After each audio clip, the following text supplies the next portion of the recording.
Le doy la bienvenida a la expresidenta de Costa Rica, Laura Chinchilla, observadora para las elecciones parlamentarias de este domingo en Venezuela, a petición de la Mesa de la Unidad Democrática. Me acompaña en vivo desde Caracas. Presidenta, muchas gracias. Buenas noches, qué amable. Con mucho gusto, Fernando. A las órdenes. Qué amable. Tiene muy pocas horas de haber llegado. Quiero preguntarle a usted cómo lo recibieron. ¿Se dio el protocolo adecuado o tuvieron algún tipo de retraso? No, en realidad, Fernando, entramos como cualquier visitante que entra a Venezuela sin ningún tipo de protocolo especial. Demoramos lo que demora cualquier ciudadano en hacer la migración y en sacar sus maletas. Afuera nos esperaba un grupo de ciudadanos muy entusiastas, muy cálido el recibimiento y mucha atención de la prensa nacional e internacional.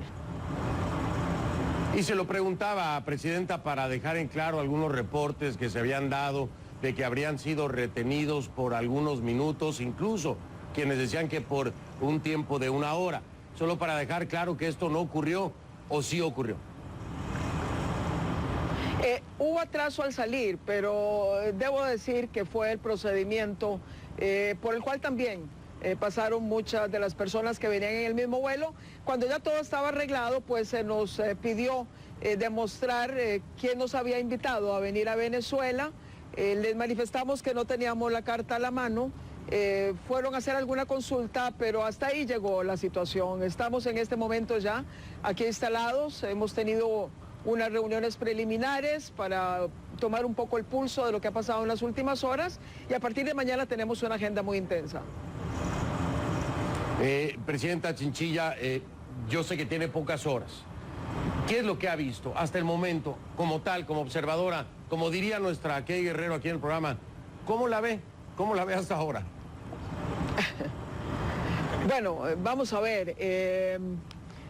Yo diría que hay dos aspectos.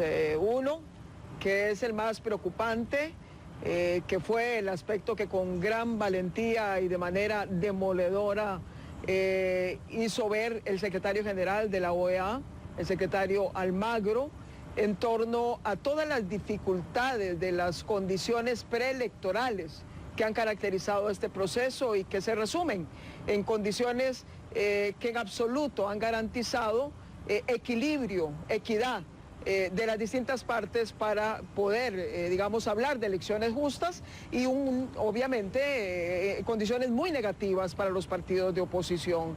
Y esto, digamos, ha sido dicho, ha sido demostrado y sin embargo, hasta el día de hoy nadie ha podido responder qué se ha hecho frente a esas denuncias de ese informe preelectoral que en su momento dio a conocer el secretario Almagro en una carta que le dirige a la principal responsable de la Comisión Nacional Electoral. Entonces, esas preocupaciones se mantienen, por lo menos en nosotros, y estaremos tratando de indagar, pero lo que se nos informa es que las circunstancias se mantuvieron y que en consecuencia la oposición acude a las urnas electorales habiendo sido discriminada en el acceso a los recursos, con muchos de los participantes inhibidos de participar, algunos en las cárceles, etcétera, etcétera. En cuanto al aspecto más positivo que hemos visto, y es que de acuerdo a las últimas encuestas, ha venido creciendo el deseo de los venezolanos de participar, ha venido disminuyendo la abstención.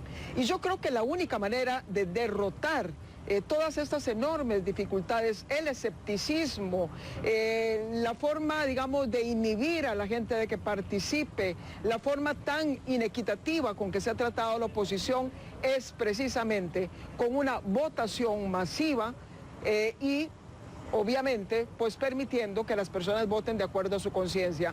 Está incrementándose el deseo de los venezolanos de participar y tiende a crecer el número de personas de manera muy importante que están a favor de votar por los partidos de la oposición.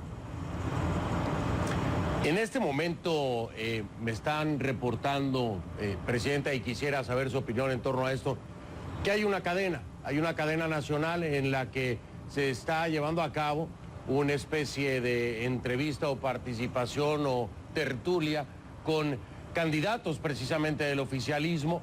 Ya llevaría pues varios minutos la misma en todos los canales de la televisión de Venezuela.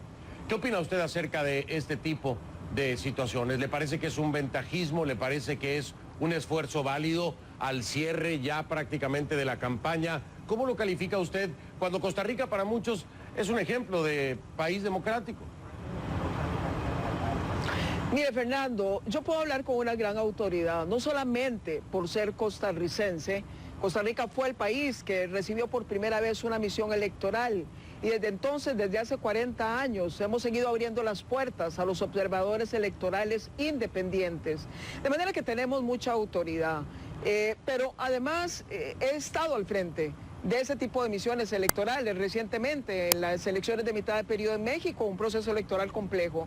Y le puedo decir que en comparación con lo que estamos viendo aquí, con lo que ha acontecido aquí, no se puede decir que aquí han habido las condiciones necesarias para poder certificar este proceso. De manera que lo mínimo que podemos hacer, quienes nos hemos hecho presentes, invitados por unos o por otros, es simple y sencillamente preguntarle a las autoridades electorales qué hicieron y por sobre todo qué están haciendo para que el mismo día de las elecciones podamos disminuir algunos riesgos que también se están anticipando. Riesgos como la dificultad para que algunos partidos acrediten fiscales en algunas mesas, riesgos como que alguna figura de voto especial o voto asistido pueda utilizarse en exceso solamente con la intención de controlar cómo se va a votar, riesgos de intimidación, de manera que los fiscales abandonen sus mesas.